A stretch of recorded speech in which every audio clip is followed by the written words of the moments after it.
Welcome back to another edition of the Fatboyz Dynasty podcast hosted by the Fantasy Holics. Back again as Brant and Bo coming at you this week. We're going to hit you guys with our top 36 wide receivers. I think you and I have discussed this pretty decently at length here, Brant, and there's some surprises. Both of us have some names left out, some names in, and some big teams that we left off of here as well. Absolutely. So, Brant, unless you got anything you want to say, let's just jump right into these wide receiver rankings. Excuse me. We did the running backs last week, there's 36 names on each of our papers. You want to start going 6 at a time, each one of us? We can knock that out. Get a little 6 sections going. Hit me with your first 6, Brant. My top 6, pretty easy, pretty simple here. It's Justin Jefferson, Jamar Chase, CeeDee Lamb, Stephon Diggs, Cooper Kupp, and Davante Adams. Pretty self-explanatory with all 6 names there. Let's hit your 6 real quick. So mine's really strongly similar. Same 6 names, just a little different order. I got Justin Jefferson at 1, Jamar Chase 2, CeeDee Lamb 3, Cooper Kupp at 4, Stephon Diggs at 5, and Davante Adams at 6. And I think a lot of people are going to look at this and go, why does neither one of the two fat boys have Jamar Chase at number 1? Well, it's quite simple. Justin Jefferson sent us a gift basket of chocolate, and Jamar Chase didn't. We're fat boys. We like food. It's real simple, and I think we're both in strong agreement on this one. It's that Jamar Chase has T. Higgins, who's a year longer into his career than Jamar Chase is. They're going to be tied together for a little while. And Justin Jefferson has Adam Thielen, who's on that downward swing of his career, and I think that's just the biggest difference. Absolutely, and then you got Cincy also adding Hurst. You still got a huge question mark on the tight end there in Minnesota. It's all about Jefferson's got less competing with him to Jamar Chase. That's pretty much plain and simple in my side. I do want to say one thing to make the argument for Jamar Chase. It is better for him to be married long term to Joey Burrow than it is for Justin Jefferson to be with Kirk Cousins. But again, it's the National Football League. Injuries could happen, not wishing that on Joe Burrow at all. But we also saw Andrew Luck retire super early into his career. I don't know if we'd even seen the prime of Andrew Luck quite yet. And so things happen. So don't necessarily be on the idea of players being married to somebody, because things do happen. But 1 through 6, done and over with. Let's get 7 through 12. For me, I got A.J. Brown at 7, Deebo Samuel at 8, Jalen Waddle at 9, DK Metcalf at 10, Deontay Johnson at 11, and Tyreek Hill rounding out number 12.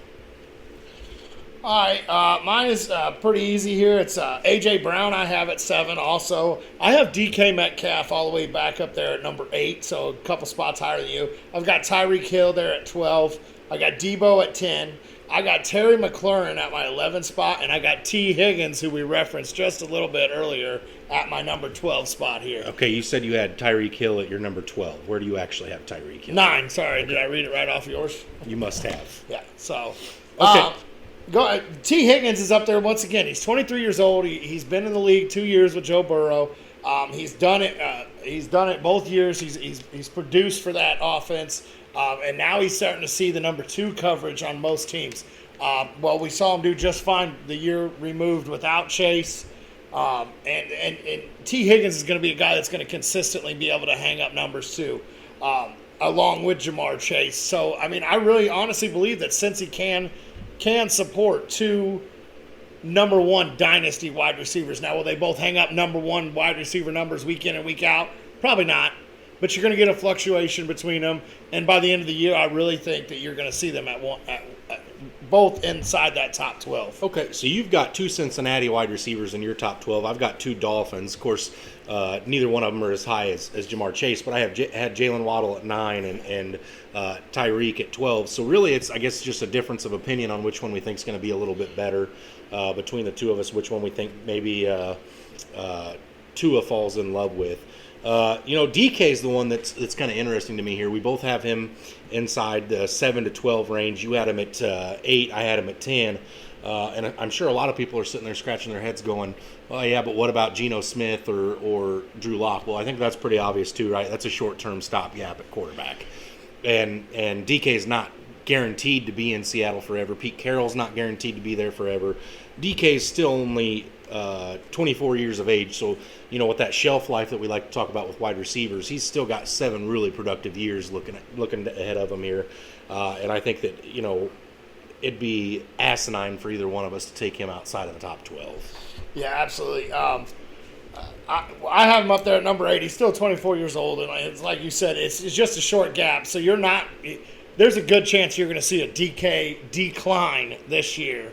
But like I said, 24 years old, he's probably going to get paid from Seattle, and even if he doesn't, he's going to get paid from somewhere. He's a big body wide receiver. He's going to be a red zone threat at almost any team that he goes to.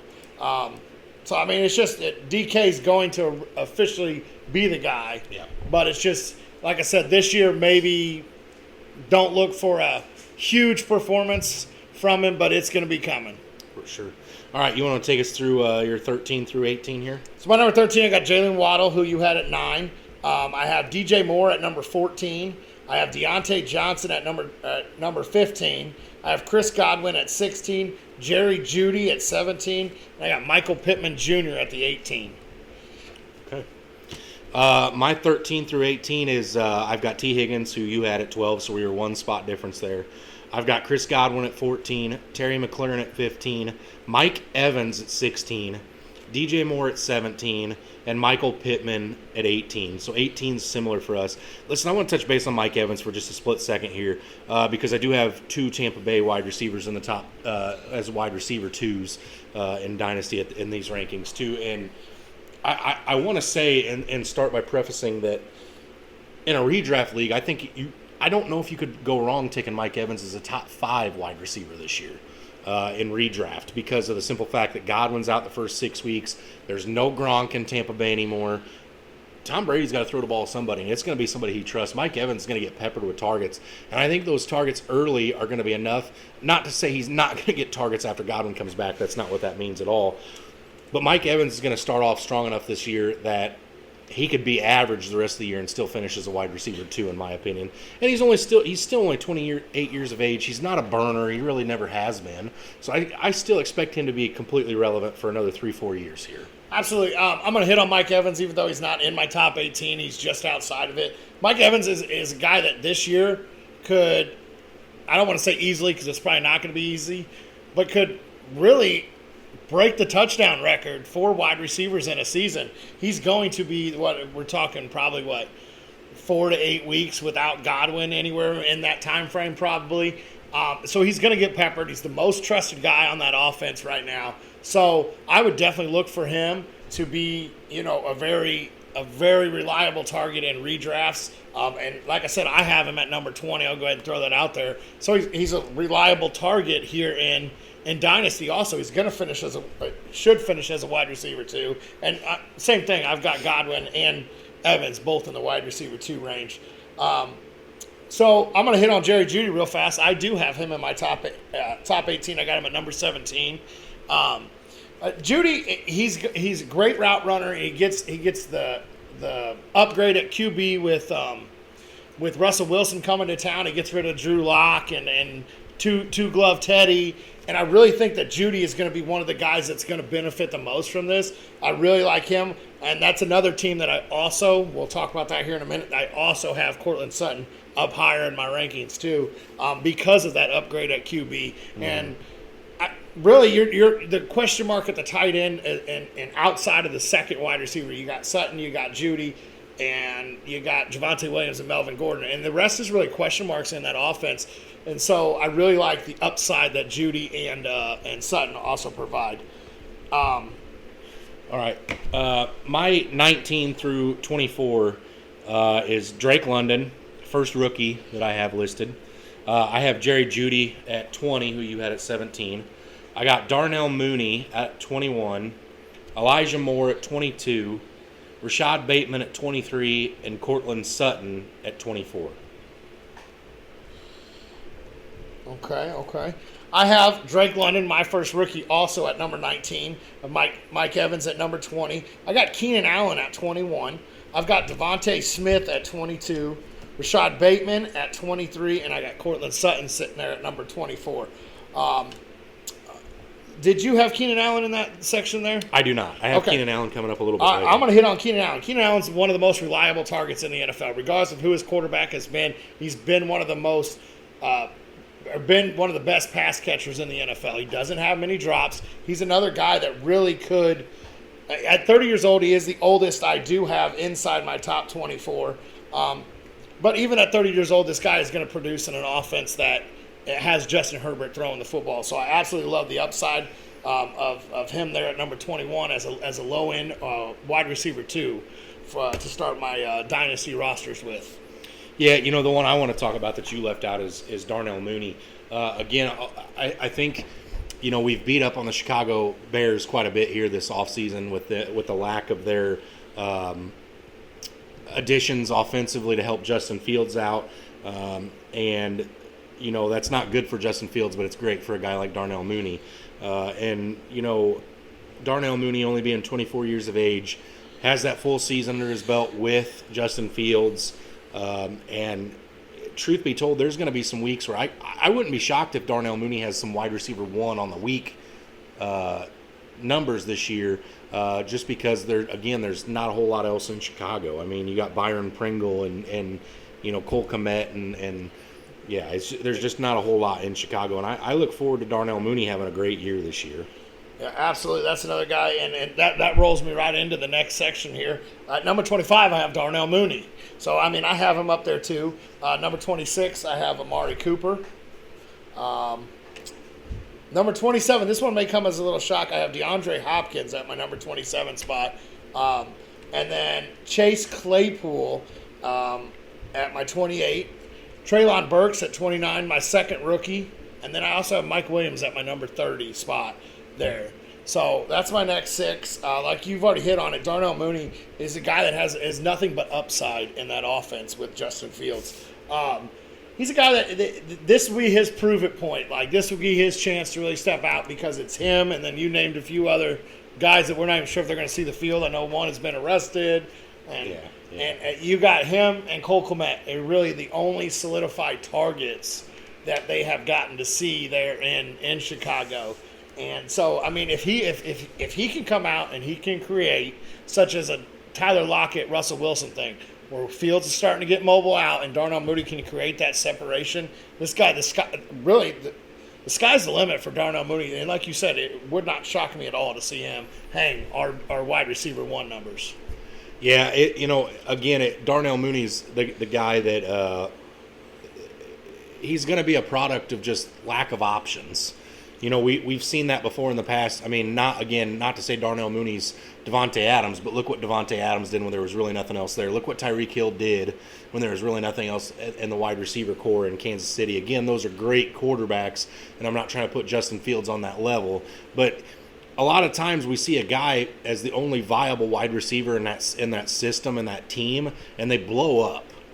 And that's not to say that the Bears don't add more wide receivers in the future and that maybe Darnell Mooney's value takes a hit or, his volume goes down a little bit. But this is a guy that could be peppered with 130-plus targets this year. And if that happens, listen, Darnell Mooney could finish as a top 10 wide receiver. That's an outrageous take because of how bad the Bears' offense is going to be. But it's possible. It would not shock me to see Darnell Mooney finish as a top 10 wide receiver. And you're also talking their defense is going to be a little worse than it has been, so they're going to have to pass to hang with the team. They don't have any real home run hitters in their backfield. They do have good running backs, but really Mooney could be. It'd be really awkward if they had home run hitters because they'd be playing the wrong sport. Yeah, absolutely would be. But Darnell Mooney could be the only guy that can actually take the top off of a defense. Yeah, you ain't wrong.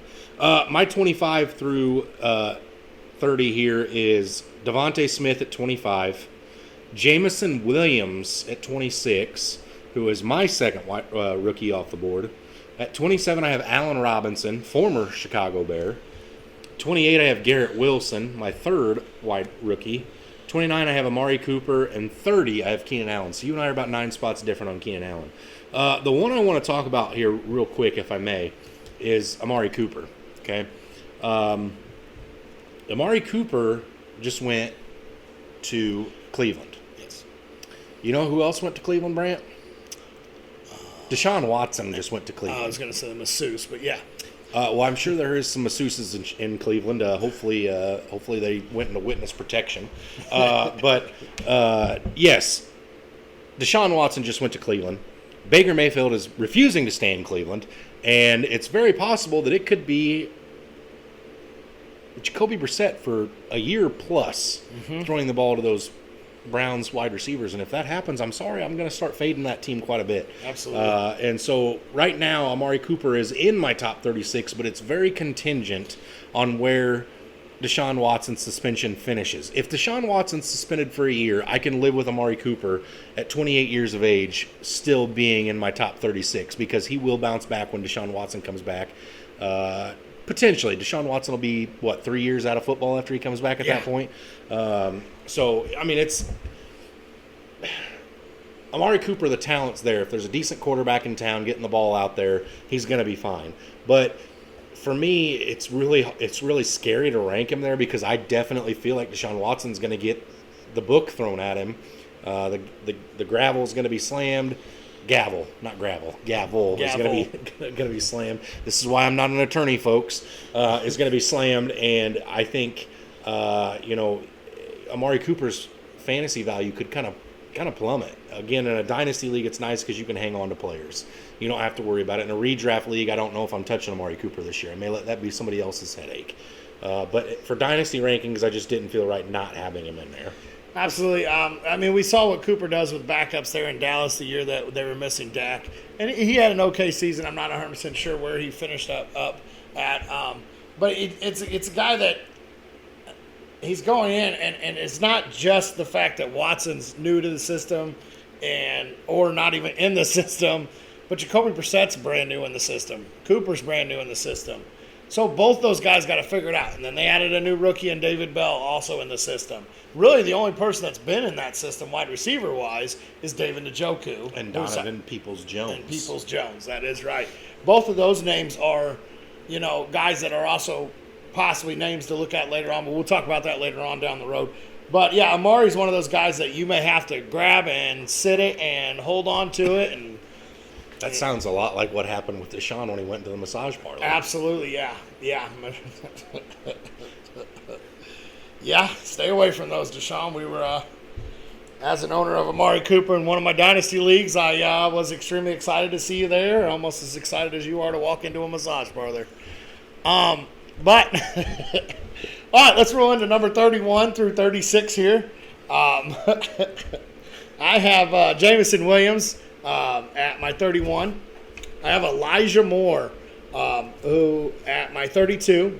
I've got Chris Olave there at 33. I have Juju Smith-Schuster at the 34 spot. Now here I got a whole bunch of cross-offs here on my list here. I have Brandon Cooks in my 35th spot, and I have Garrett Wilson for the New York Jets in my 36th spot.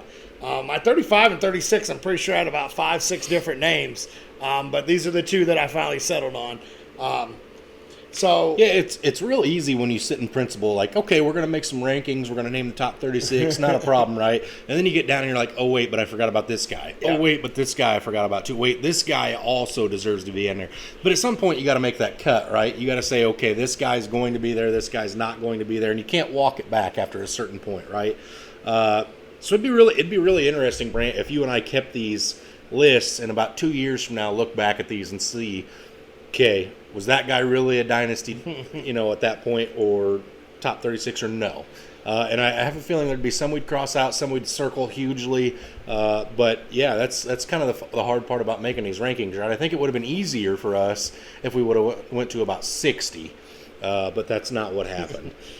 So for me, my 31 through 36 is Michael Thomas at 31, Hunter Renfrow at 32, Chase Claypool at 33, Brandon Cooks at 34, Malcolm Hollywood Brown at 35, and Treylon Burks at 36. So, Brant, I think the big consensus here is there's some names on my list that didn't make yours, and vice versa. So let's talk about that for a minute if we can. Okay? Okay. So I have on my list that you don't have. I have Allen Robinson, Michael Thomas, Hunter Renfrow, and Hollywood Brown. Okay, I believe on your list that you had that I didn't was Mike Williams. Yes. Chris Olave. Yes. Juju. And DeAndre Hopkins. So let's get into this for a minute. I'm going to justify my 4 that I have in, and then I'll let you justify the 4 that you have in, and then we'll talk about it. Actually, I'll justify my 4, and if you've got something you want to say as to why you left them off, we'll get into that, and then I'll do that with yours. So the first one I had in that you had Allen Robinson. Okay, here's my justification for it. Getting ready to play with the best quarterback of his career. Okay, getting ready to play in a division that's a lot more friendly for passing than what he was leaving. Okay, and he's still only 28 years of age. Okay, that's my justification. You got anything to tell, any argument to Allen Robinson? The only reason I left him out is entering a new system. What was his age? I'm sorry. 28. 28. So he's getting into a new system, third team in his career. He's one of those guys that I'm kind of sitting back and I'm waiting. We just saw Cooper Kupp break all sorts of records last year, and the chemistry between him and Stafford there. So Allen Robinson is one of those guys that I do. I mean, like you said, if we were going to 60, I guarantee he'd be up there probably within the top 40, 45 spots. But he's just a guy that I'm kind of sitting back to see how that offense goes with him. Okay. Michael Thomas, 29 years of age. Jameis Winston is going to have one of the bigger arms that Michael Thomas has gotten to play with, and without playing all of last year, he's still in the top 5 in reception since 2016.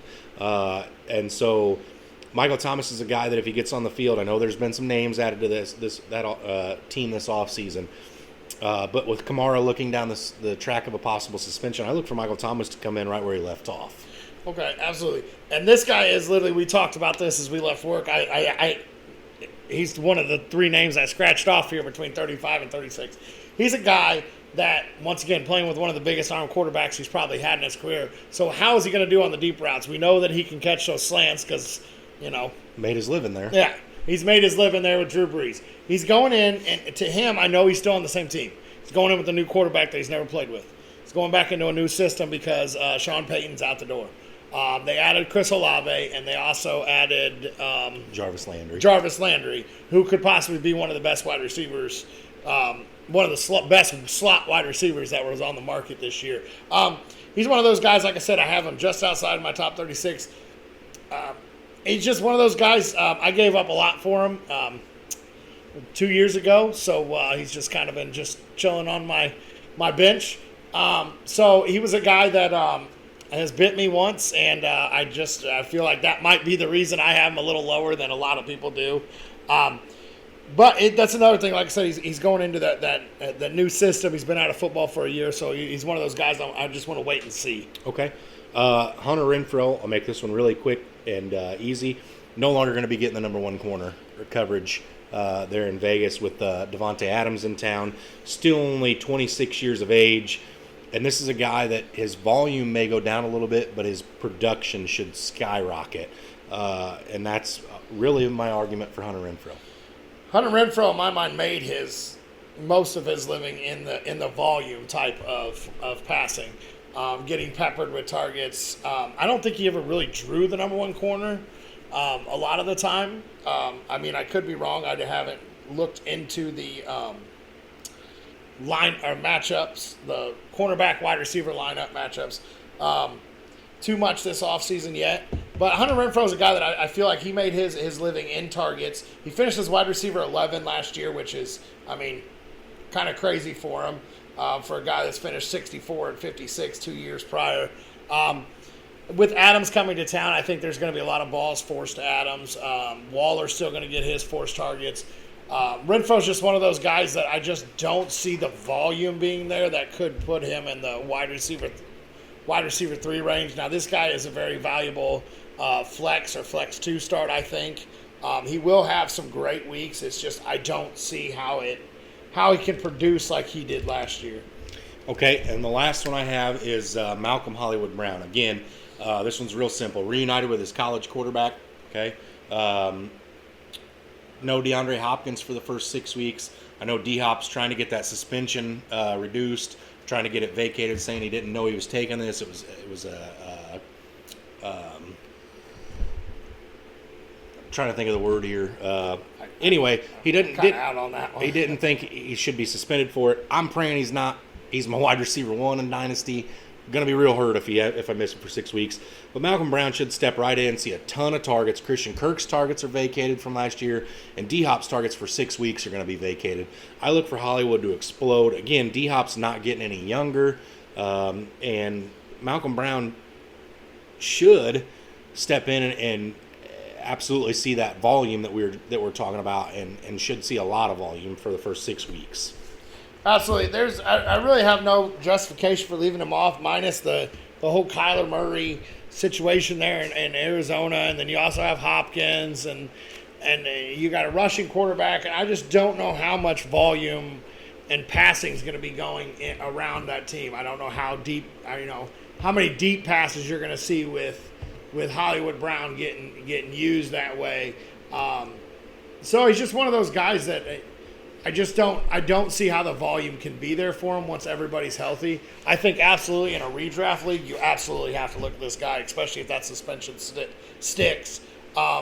So he's just one of those guys that, once again, all four of these guys I could vouch as being in the top 6. I thought of the word. Top 36. I thought contaminated.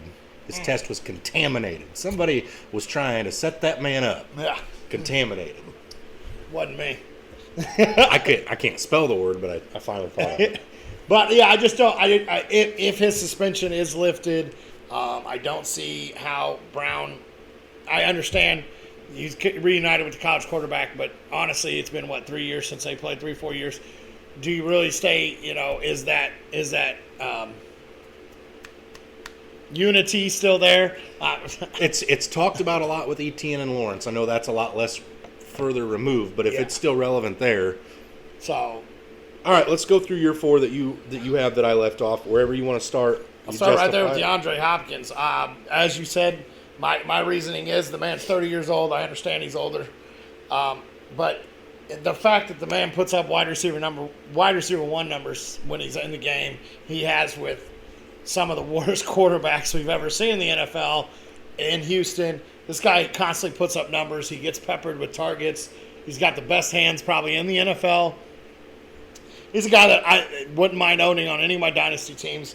And I have him down there in the wide receiver 3 range because he is facing that 6-game suspension. But DeAndre Hopkins is a guy that I love owning, and he's always consistently putting up numbers. So it's very easy to put him there. Well, I'll just put you on the spot then. I'll give you DeAndre Hopkins. You give me Michael Thomas. No. Okay. But you left Michael Thomas out of your top 36. I did. All right. DeAndre Hopkins, for me, it's real simple. 30 years of age, wasn't used the same way in Arizona as he was in Houston, and he's got a 6-game suspension. That's all I need to say about that. That's why DeAndre Hopkins is not on mine. And you know my love for DeAndre Hopkins. Okay. The other one's Mike Williams, number 27. Or number 30. Sorry, I'm still looking at Hopkins. Michael Thomas. It's my number 30. You had him out. Mike Williams. What the? You called it. You said you would get me at one point today. I'd mess something up. What a surprise. Mike Williams. He's in the Chargers offense. That's why. Pretty much that's it. That's an air raid offense. They throw that ball a lot. There's plenty of targets to go around. Being there at the number 30 spot, he's a guy that for the first couple weeks of the season, he was a top 5 wide receiver. Then he had a little downfall. He had a little injury, bang up. This guy, if he's healthy, he's a guy that's hanging out plenty of numbers, and he's shown that he can do it. Health is always that issue, though. Yeah, it's real simple for me. Injuries, and that's about all I have to say about that. I mean, this is a guy that is in your top 36, and he's not even the number 2 receiving option on his team. Keenan Allen's 1, Austin Eckler's 2, or maybe Eckler 1 and Allen 2. But you're talking about the third option, and he can't stay healthy. I'd be interested to know how many games or how many years in his career he's played more than 75% of the games. Let's check the stats real quick. If I can get it to pull up, here we go. Oh, he finished as wide receiver 12 last year. He did. One spot behind Hunter Renfrow. Well, he's played 16, 15, 15, 16, and 10. Okay, I stand corrected. Apparently injury is not as big of an issue for him but even with that being said, 9 or 11 or 12 from 42 or 46, 40, or 39, 32, and 136. So even worse finishes than Hunter Renfroe prior to Hunter Renfroe. So I guess it's just a difference of opinion on Mike Williams. Why I thought he was constantly injured, I don't know, but it feels like he's been injured every like week of every year of his career. It feels like he always has that questionable tag next to his name. My Lord, okay. Okay, so we both stand corrected because I definitely thought he had missed more games than that. But I mean, you got to look, his 2019 and 2018 season, he did play with Phillip Rivers, who couldn't get the ball down the field. And then 2020, he played with Herbert, and that actually was, he only played 15 games. Sorry, I was looking at it wrong. So, but I mean, he played 15 games there with him. So he's just a guy he's been right there at that 30 range. 3 out of his 5 seasons he's been at the 30 range, 39, 32, and then he also had the 12. So he's just a guy, like I said, he produces he catches the long ball from Justin Herbert, and I think that he's going to continue to be the number 2 wide out there in a pass-friendly offense. So my other one's Chris Olave, the youth. He's coming in. It sounds like they're moving him all over the formation. And once again, at 22 years old going into this offense, he's getting to work this offseason with Jameis Winston, and he's getting that work in the offseason with him, so he's going to have more chemistry than I think Michael Thomas will coming into the year. And so that's why I have him at 33. Yeah, my reasoning behind Olave is real simple. It's Jarvis Landry, it's Alvin Kamara, and it's Michael Thomas. It's really hard for me to envision somebody being in the top 36 when I think there's 3 better pass catching options on the team, let alone 2. And so for that reason, that's my rationale. Now, Chris Olave is somebody, again, the age. He just similar to the way you said with Allen Robinson, I'd probably have Chris Olave in my next 6 players if I went 6 more spots. So he's just right there. But with Jarvis Landry and Michael Thomas there. Now, granted, both of them are much older in their careers, so it won't be a long-term deal. But for right now, I just could not justify putting Olave up there. Absolutely. And the last one I have is Juju Smith-Schuster. He's playing with the best quarterback that he's probably had in the NFL. I'm giving you a dirty look right now that people can't see. Probably the best? Probably. Yeah, I'm still going to say probably. Probably the best quarterback he's ever played with in the NFL. Noodle arm Ben Roethlisberger, Mason Rudolph is Big Ben didn't always have a noodle arm. For Juju's career, he did. Yeah. So, but he's playing with Patrick Mahomes. He's going into this offense. He'll be the number 2 target getter because Travis Kelce will be the number 1. So I really see him, and we've seen him thrive as the number 2 in Pittsburgh. We've seen him, have his downfall, but he's still 25 years old. He's going in to play with Patrick Mahomes. Honestly, I feel like everything is looking up for Juju. If he can stay off of TikTok with Patrick Mahomes' brother, I think he'll be all right in his career. Well, that's not off to a good start. I can say that. Season's not here yet. Season's not here. Which means it's only going to get worse. Jackson Mahomes and Juju Smith-Schuster on the sidelines. When Patrick Mahomes is going, why do I only have 10 guys in the huddle? But for me, it's deeper than that. I think Juju's probably going to be the number 1 pass-catching option outside of Travis Kelce, but it also wouldn't shock me to see it be Sky Moore, Marquez Valdez-Scantling, McCole Hardman, Justin Ross. I mean, the list is very, very long, and Kansas City has at least since Patrick Mahomes has been in town, been desperate for that wide receiver 2, opposite of Tyreek Hill. And truth be told, I think they have a ton of wide receiver 2s on their roster. I'm not sure if one of them emerges over the course of the season as a wide receiver 1 in that scheme. I think it'll be kind of similar to what we've seen with running back by committees. I think you could see a hot hand getting the targets from Mahomes, and it may be a 1 week where it's Juju. The next week it could be Sky Moore. The next week it could be Travis. Well, it's going to be Travis Kelce most weeks. But McCole Hardman, Marquez Valdez-Scantling. If Justin Ross makes the roster, my goodness, he was so talented in college and looked great his freshman year. Then had some bad quarterback play a couple of years there in Clemson, and got to sign or pick where he signed this offseason after going undrafted because of his back concerns. Yes.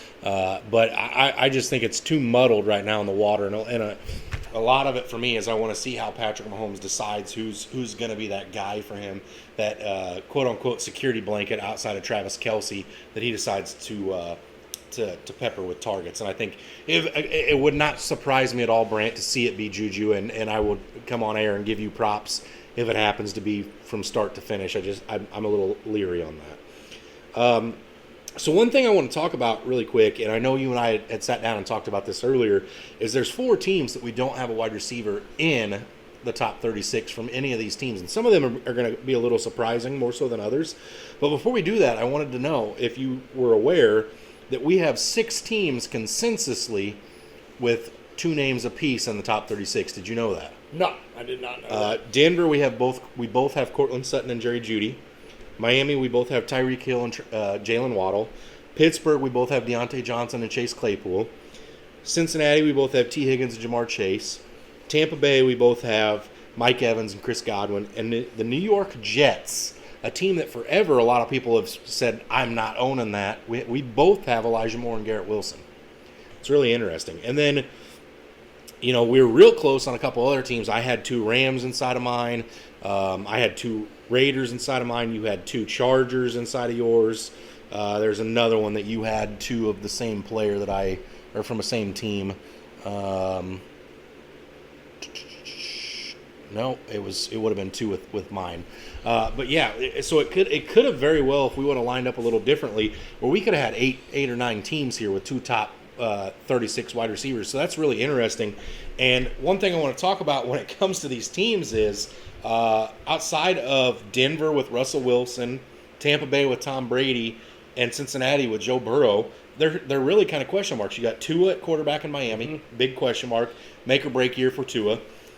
In Pittsburgh, it's Mitch Trubisky until Kenny Pickett takes over. Again, big question mark. And for the New York Jets, it's Zach Wilson who's a question mark. And excuse me. And I know we hadn't talked about that earlier, so I'm kind of putting you on the spot right now. But it's interesting that we had in our consensus rankings 2 players from 3 teams in the top 36 that really their quarterback play is kind of shaky at best. Absolutely. With Miami, the real reason that we have these 2 up there is these are 2 guys that can create on their own. They have the speed. They run the screen games. They're able to break tackles. They're able to vision, or they have great field vision to find the open area. So these 2 guys create more by themselves than they really need. I'm not saying they don't need a quarterback to be able to get them the ball, but these guys are able to. They get that yak yards there, and I mean it in a blink of an eye, you could see Waddle or Tyreek Hill both take a 40-yard touchdown and change the whole aspect of the game. Absolutely. I'll let you hit on the 2 Pittsburgh guys since I swung on the Miami. Brant, for me, this one's kind of near and dear to my heart. As you know, I've been very aggressive trying to get Chase Claypool, yes. And I've done so in 2 of my 3 Dynasty leagues. And I actually had the opportunity to get Chase Claypool in a 3rd Dynasty league last night, and only decided not to just simply because I don't want to be wrong in 3 leagues. Yeah. But I do have a strange feeling that Claypool is going to bust out this year. And Deontay Johnson, again, both of these names could finish outside the top 36 this year.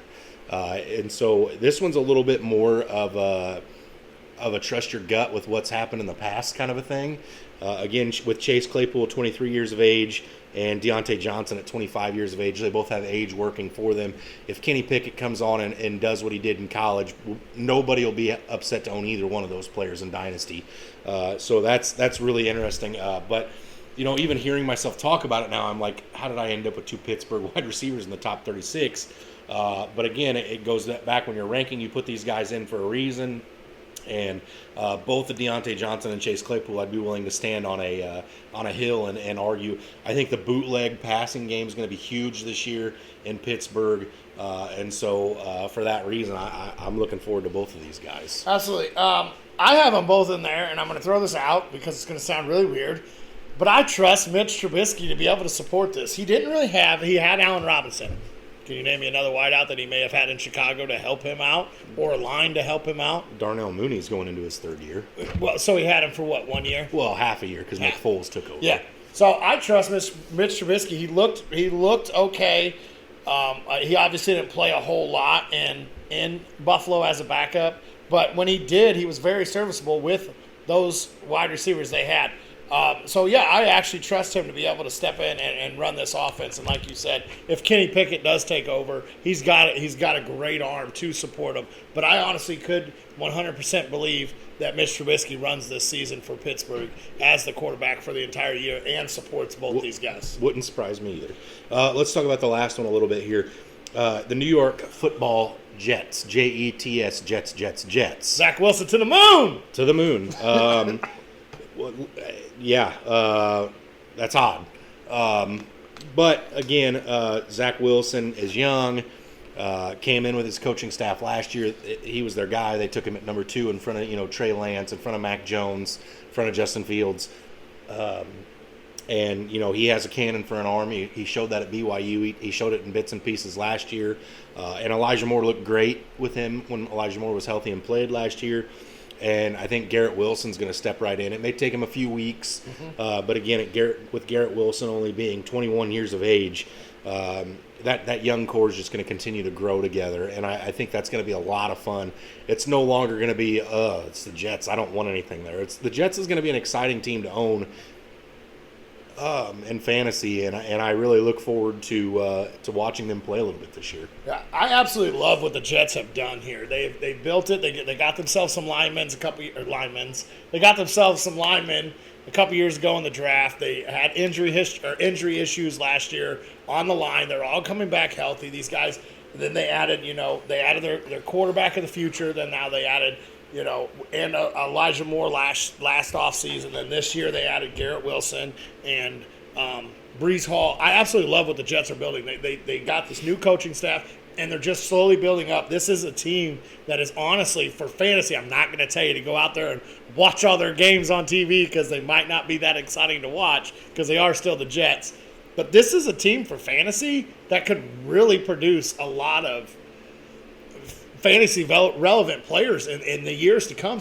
Like you said, it's no longer turn your nose up to the Jets. This team is, like we just said, it's to the moon. This team is on the upward trend, and it's really I'm not ready really to say good for them. I'm not ready to say Super Bowl or bust, and I'm also not ready to say absolutely not. I'm also not ready to say that any Jets fantasy relevant player is going to be winning you championships solely, like you've seen with CMC or Lamar Jackson or Devontae Adams in the past. I'm not there, but I am willing to say that if I'm conducting a startup dynasty draft tomorrow, Zach Wilson's on my radar, Breece Hall's on my radar, Michael Carter's on my radar, Garrett Wilson's on my radar, Elijah Moore's on my radar. There's Jets on my radar, and if they're in the right spot, I'm not leaping for any of these guys necessarily, but if they're in the right spot, I'm willing to own all of them. I know you just traded for Elijah Moore in a dynasty we just did. I drafted Garrett Wilson, and in neither one of our other dynasty leagues that I'm a part of 2 more, you're a part of 1 more, have we conducted our rookie drafts yet. So it's not to say that neither one of us won't own more Jets afterwards. Absolutely. Absolutely. And with the Jets, like you said, you're going into a startup draft tomorrow, like you said. A lot of these guys are going to slide because of that whole, I don't want to own a Jet. Don't be afraid to grab these players. These guys are young. The whole team is really young. And everything's looking up for the team. I'm not going to go out here on a limb and say, like you said, Super Bowl or bust, but everything is looking up for this team right now. All right, let's talk about the teams that we left out a little bit. And I think if you're in agreement, Brant, we'll leave out the most shocking one till last. Absolutely. All right, so let's start with the most obvious one then, in my opinion, the New York Giants. Oh, okay. The New York Giants, we did not put anybody in their top 36. Now, you've got Kenny Golladay there, okay, who has been a top 10 wide receiver in his career. You've got Kadarius Toney, who showed great flashes last year. You've got Sterling Shepard. But the main hindrance is you've got Daniel Jones. Yeah. And outside of that, I'm not really sure what to say about that. I mean, I know you've been a huge believer in Kenny Golladay. Matter of fact, I don't want to make you look bad here, but I believe he was your first wide receiver taken off the board 2 years ago in a dynasty startup. Guess what? I still have him, too. I'm still holding on, okay? Yeah, sometimes you just can't cut players that need cutting. But I do believe that, if I'm not mistaken, so he's a guy that in Dynasty, and 2 years ago, I don't think any one of us laughed at you when you pulled him as your first wide receiver. Granted, you played the running back game and things, and so your wide receiver was coming off the board late. It's not like you took Kenny Galladay in the first or second rounds. No. But, that's a bigger name guy who has exploded in the past. Again, Kadarius Toney. So, Brant, why don't you tell us why you didn't have any Giants in there? Daniel Jones is the main reason there, but a lot has to do that. It's really murky in those waters there in New York with, like you said, Kadarius Toney. They added Wan'Dale Robinson also this offseason, Kenny Galladay, Sterling Shepard. It's real murky in those waters of who's actually going to break out and be the wide receiver one on that team. It should be Kenny Galladay. I think he has the most upside, maybe. I could be wrong. But it's a guy that there's just too many question marks there. And I took him in the 4th round as my first wide receiver in our startup Dynasty. Let's just talk about these first 3 wide receivers you took off the board. How about we move on to the next team? Kenny Galladay, DJ Chark, and Robert Woods. My, what a difference a few years And then I didn't makes. take another one until round 12. Which was Visca Shenault. So I kind of bombed my first ever Dynasty startup. I've been creeping from the bottom and kind of just holding on to the bottom here. As you can tell, as he reads off my horrendous team, I didn't really have a whole lot of trade pieces after my year 1. So I've started at the bottom, but I feel like I've built a pretty good team in 3 years to compete for playoffs and possibly move into the 2nd or 3rd round. I don't know how. I'm looking at your roster right now. You don't own a single player that you drafted. Yes, I do. Which one? Kenny Galladay. Kenny Galladay is the only player on your roster that you still own. Matter of fact, your first quarterback off the board was none other than Daniel Jones. Did. Yes. All right. Well, the good laugh there. All right. Let's move right along. I bombed my first one, and I learned from it. Which one do you want to talk about next? Because the other 2 are both young quarterbacks here. So you pick which one you want to talk about first. Both of them I have. Screw it. We're going to talk about New England. Okay. I've held on to Jacoby Myers forever, too. I've always looked for that breakout. They added Parker this year. He's got his first touchdown. They did. He finally got his first touchdown. They got Parker there. They got Myers. They got Kendrick Bourne, Hunter Henry, Jonnu Smith. Is N'Keal Harry still in town? I believe N'Keal Harry's still there. They drafted a wide receiver. Only Lord knows who he was. He was shouldn't have been drafted in the round he was, but we talked about that way back. But once again, the murky waters there. You don't know really what's going to break out. You really don't know with the addition of how many running backs they put into that. We don't even know how many times they're going to pass the ball in a game. We watched him play a game last year where he threw, 5 passes total? I mean, that was pretty nasty weather. But still. But yes. And they won. They did. You're right. So, I mean, New England has proven they can use the run and actually Are we win. both in a consensus agreement if they have one that breaks into the top 36 Dynasty ranking-wise, it's going to be Devontae Parker? Yes. Okay. And I'm going to huff and puff at it, but yes. Okay. I mean, it's not that Devontae Parker is not a sexy fantasy name. No. I mean, he once was in Miami when he was the only thing there and never produced, and now he's kind of the only thing there in New England and probably never will produce. But let's move right along. The next one, again, I said young quarterbacks, Mac Jones. If Mac Jones becomes the second coming of Tom Brady, there will be somebody here on this team, okay? It might not be on this team. They might be on a different team right now. Or bagging groceries at Walmart, waiting for Bill Belichick to call them. Let's talk about the Jacksonville Jaguars. This is another team that we left off.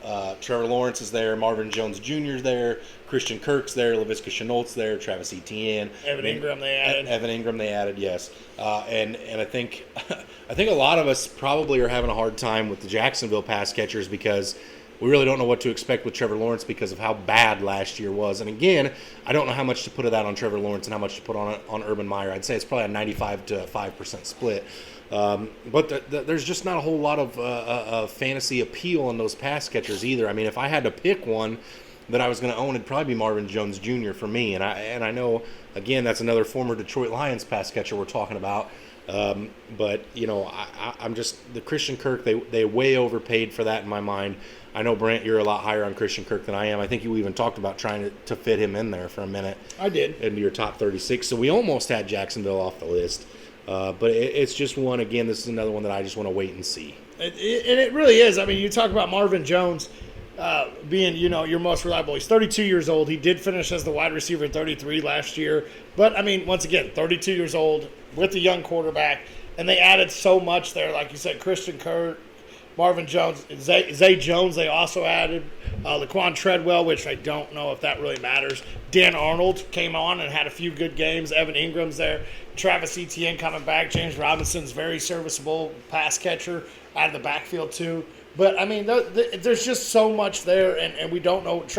And next thing you know, Trevor Lawrence could be coming out and doing just spreading the ball out, and nobody ever breaks into the top 36. And that, honestly, is, I think, the way that Jacksonville moves into being a better team is he has to spread that ball out, and he can't just focus on one guy. So there's not going to be one guy that's going to break out for you. Okay. All right, let's talk about the elephant in the room, if you will. One of the top 5 quarterbacks in the league. Not a young one. Not a young one. Going to be a first ballot Hall of Famer, and that's Aaron Rodgers with the Green Bay Packers. The argument could have been made, I'm sure, for either one of us to potentially throw in Alan Lazard or Christian Watson, but we both left them out. And I'll hit my reasoning why first. Devontae Adams is gone, and Aaron Rodgers, for the longest time, has not had to have eyes for anybody other than him. I mean, he had Jordy Nelson a while back, and Randall Cobb was there at that time. And Randall Cobb's back, but Randall Cobb's also, old, real old. Yeah. Alan Lazard's 25, Christian Watson, I absolutely love Christian Watson, and I think Christian Watson's probably the guy that emerges there at some point, but I think it's going to be a while. And I think what actually you're going to see in Green Bay this year, and Brant, you correct me if you think I'm wrong or I'm way out of line here, I think Alan Lazard's going to be the guy in Green Bay for the first half, 3/4 of the season, and then Christian Watson's going to take over, and Alan Lazard's going to slowly fade out into the backdrop. Christian Watson's going to be the guy, and the next offseason we'll have more Aaron Rodgers drama. Is he going to retire? Is he going to stay? What's he going to do? Are they going to add another weapon for him? And I think it's just really hard to put a Green Bay guy into the top 36 Dynasty rankings. Again, in a redraft, Alan Lazard would be in my top 36 this year. He would be. And in my top 6 wide receivers for rookies, Christian Watson would be there. But it just, this offseason, going into off-season Dynasty rankings for a startup draft this year, I just couldn't justifiably put either one of them in there. Absolutely. I think you're going to see another thing in Green Bay that you're going to see a lot of is Aaron Jones catching a lot more passes. So when your number 1 target normally goes away and your number 2 wide receiver has to start drawing the number 1 coverage, it's almost easier just to dump off because Lazard's not used to having that type of coverage, especially when you have Adams when the 1 and 2 are probably covering your number 1 wideout. So Lazard's going to have, some bumps in the road to take off. But like you said, first half of the season, Lazard's probably going to be the best one. Then Watson's going to take off. And they're both going to probably be flex serviceable weeks, certain weeks. And certain weeks you may not see either one up there in the top 36. And I don't see either one of those finishing in the top 36 this year. And in my mind, if Rodgers is going to stay, they're going to have to add another real weapon, or Watson is going to have to. They've emerge. done real good adding weapons for him. Jordan Love, Eric Stokes. Yeah. I mean, they've done Green Bay really cares what Aaron Rodgers thinks. So I mean, they're going to have to add a real weapon, or Watson's going to have to explode onto the scene because I don't see Lazard being a season-long number 1. I do see him as serviceable. He had some great games last year. What was that, 2 or 3? That I had to play that you him. had to start him, and he actually had pretty good. Well, he had one point game. Yeah, I went into our Dynasty playoffs last year in the league. You're talking about starting Michael Gallup and Alan Lazard because Calvin Ridley and DeAndre Hopkins were non-existent. Yeah. But yeah, so anyway, it's really funny that we sat down, we did our rankings completely separate from one another. We didn't sit and talk about them until we were both done. And then we sit here and we look at them, and 4 teams don't make it all together. And then we have 6 teams that have 2 guys. Okay? So what that tells me is a lot of teams have a lot of really good wide receivers, and a lot of teams just really don't. And the 4 teams that just really don't are New England, Green Bay, Jacksonville, and New York Giants. Because the Jets do. The Jets do. So, Brant, I think next week we're going to get into our tight end. Yes. Tight end rankings. Should be a fairly short episode. And then we've kind of got the future weeks mapped out. We're going to start doing some divisional breakdowns, very similar to what Seth did on his IDP podcast, where we're going to start talking about some the teams from divisions with their breakouts, their busts, their studs, and their sleeper picks. And we're going to get into that after we do tight ends next week. Again, going to be a short episode next week. And we look forward to hearing from any input you guys have, any feedback on this episode, a wide receiver we missed, one we didn't have high enough, one we had way too high. We'd love to hear about it. Absolutely. Bring the conversations on. We'd absolutely love to discuss these rankings with you guys. You can hit us up on the Fantasyholics page.